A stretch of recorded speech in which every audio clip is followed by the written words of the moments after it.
Assalamu alaikum and hello everyone, hope you are all doing well. Today we will understand the FDI trends in the healthcare. So far in this module we have been looking international expansion from the entrepreneur's point of view. You have a venture, you are picking a market, you are choosing an entry mode, and you are structuring a partnership. The whole framing has been you are the one making the move. Clear? So what is actually FDI? FDI, which means the foreign direct investment, is what happens when capital crosses borders to invest in a business or a sector in another country.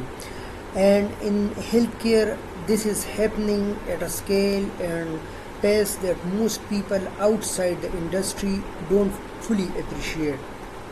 So understanding FDI in healthcare matters for you as medical entrepreneur because it has two main reasons. First, if you are building a healthcare venture with any kind of international ambition, you are a potential FDI target. Understanding how FDI works, what attracts it, and what it looks like on the ground is the difference between being ready when the capital shows up and fumbling an opportunity you didn't see coming. The second reason is that FDI shapes the competitive and regulatory environment you are operating in. When a large foreign hospital chain enters your market, or when a global private equity firm starts consolidating diagnostic labs in your region, that changes the landscape. You need to understand those forces, not just react to them. So today we will be covering the FDI in healthcare and what is it actually, where it's flowing globally and in our region, what it drives, and what's the risk and controversies. So we will cover that in today's lecture. So starting with the definition of the FDI. So foreign direct investment made by an entity in one country into a business or asset in another country, where the investment establishes a lasting interest and meaningful degree of control. Clear? That lasting interest and meaningful control part is what separates FDI from portfolio investment, where someone just buys shares in foreign country and has no operational involvement. In healthcare specifically, FDI takes several forms: hospital and clinic construction or acquisition, a foreign health system or private equity from firm that builds or buy hospital in a target country, medical equipment and technology, foreign manufacturers or tech companies establishing manufacturing plants, etc. Pharmaceutical production, multinational pharma companies setting up local manufacturing or acquiring local generics producers, health insurance, foreign insurers entering new markets, and increasingly digital health and telemedicine platforms where a foreign backed venture establishes operations in a new market, which is exactly the model we have been working with throughout this whole course. Now there is an important distinction between Greenfield FDI and Brownfield FDI. Greenfield FDI is when the foreign investor builds something new from scratch, a new hospital, like a new hospital, a new factory, a new platform. Clear? The other type is the Brownfield FDI. It is when they acquire or invest in something that already exists, buying a start in an existing hospital chain, for example, or acquiring a diagnostic company, merging with a local health insurer. So it's the brownfield. Clear?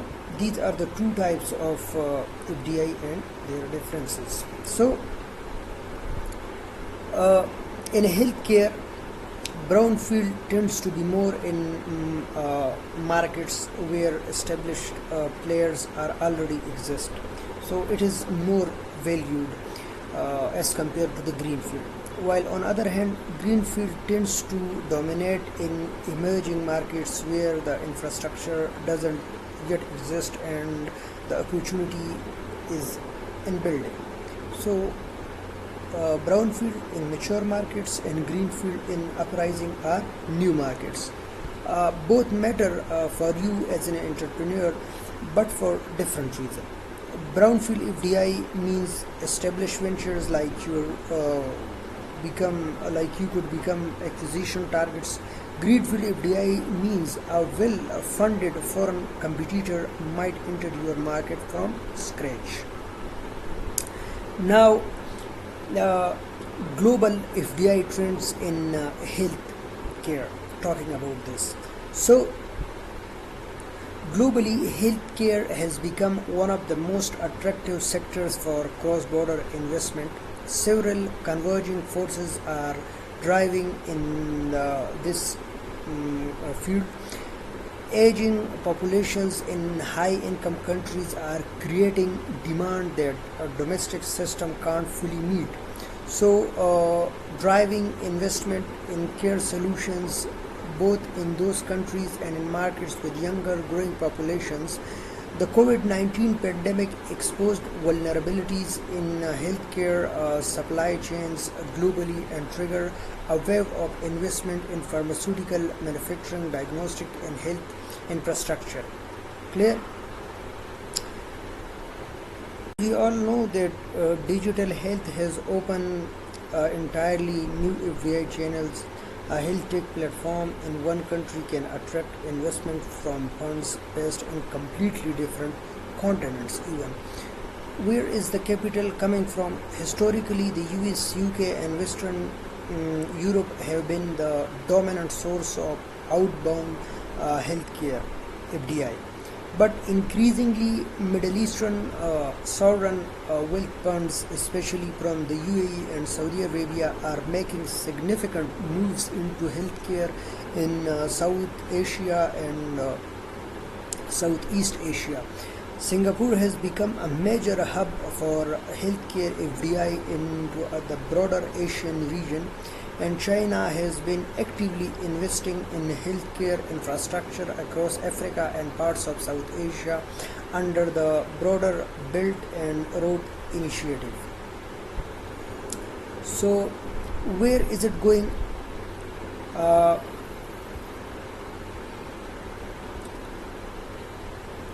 Emerging markets, particularly South Asia, Southeast Asia, Sub-Saharan Africa and parts of the Middle East, are seeing the fastest growing in the healthcare FDI inflows.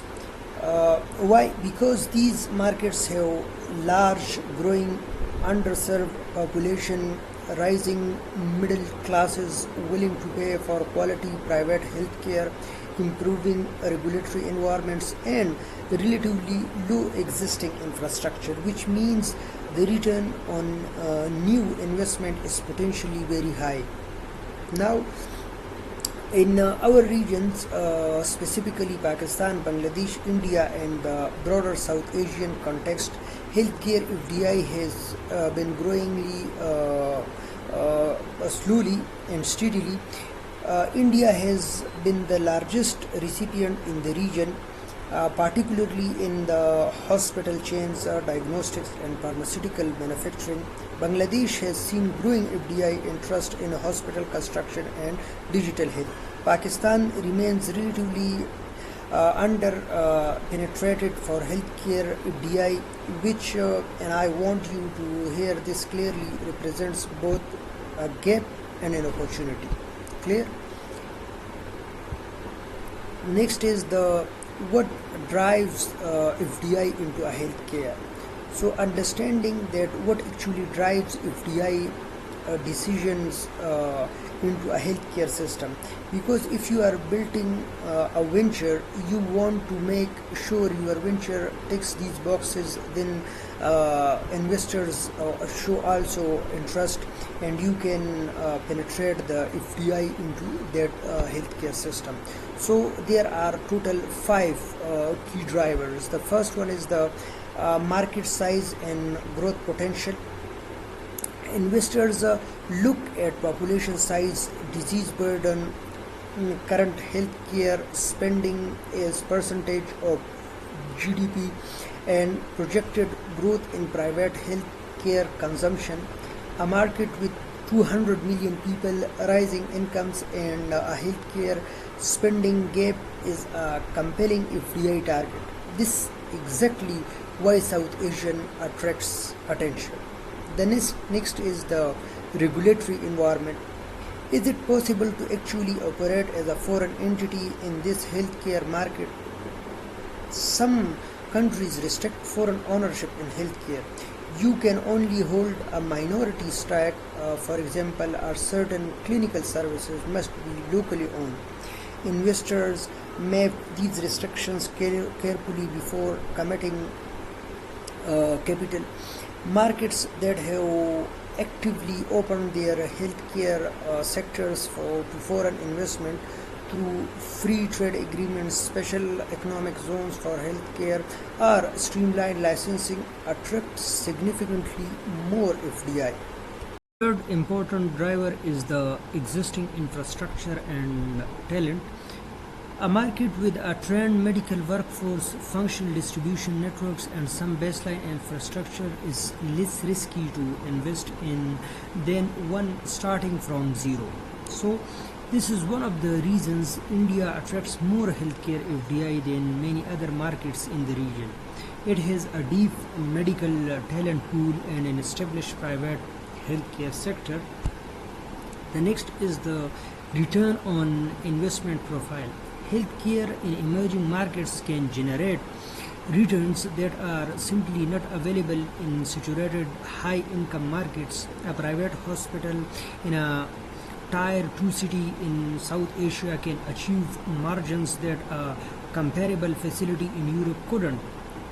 For private equity and sovereign wealth funds with returns targets to meet, this matters enormously. The next is the strategic positioning. Some FDI in healthcare isn't primarily about short-term returns, it's about market positioning. A global pharmaceutical company investing in local manufacturing in a large emerging market isn't just chasing margin, it's building supply chain resilience, regulatory relationships, and long-term market access. Understanding this strategic dimension helps you understand why some FDI deals happen even when the immediate financials don't look spectacular. So these are the 5 main points that need to be remembered. One important point should be noted that FDI in healthcare is not universally positive. There are genuine controversies and risks that any honest analysis of this topic needs to be included and that should be considered. Both the positive and negative points of every topic need to be assessed properly. So, the real risk of healthcare FDI, we will discuss them one by one. The first one is the equity and access concerns. The most common critique of healthcare FDI is that it tends to build private, profitable healthcare infrastructure for population that can pay, while doing little or nothing for low-income population who rely on public health systems. A foreign investor building a premium private hospital in Karachi or any other country like Dhaka or Delhi serves a relatively small urban middle class and does does not provide or do nothing to close the rural primary care gap. Critics argue that healthcare FDI can actually deepen inequality, improving healthcare for the wealthy while pulling talent and resources away from the public system, creating a healthcare gap for those underserved population. So it is a risky point for the FDI in healthcare. The next is the brand drain. When foreign-backed private healthcare facilities enter a market and pay significantly higher salaries than public hospitals, they attract the best doctors and nurses away from the public sector. This well documented in multiple low and middle income country context. The FDI creates private healthcare capacity while simultaneously weakening public healthcare capacity by competing for the same workforce. Clear? The next is the regulatory capture risk. Large foreign healthcare investors often have significant political and economic leverage. There is a documented risk in some markets that powerful foreign healthcare companies influence regulatory decisions in ways that favor their own business interests over public health objectives. This is a genuine governance concern. The next is the profit repatriation. When a foreign company operates a healthcare business in another country and sends its profits home, the economic benefit to the host country is much smaller than it appears. The host country gets employment and some tax revenue, but a significant portion of the value generated that flows out of that host country. Some economists argue this creates a net drain on lower income health economies over time. Also, there is a dependency risk. If a country's healthcare infrastructure becomes heavily dependent on foreign investment in equipment and pharmaceuticals or capital, it becomes vulnerable. If that investment is withdrawn, like COVID-19 demonstrated this dramatically with medical supply chains. Clear? So this was all about FDI, its definition, its introduction, its both positive and negative aspects, its respecter. In the next lecture, we will discuss a case study. Stay connected with us, and thanks for your time.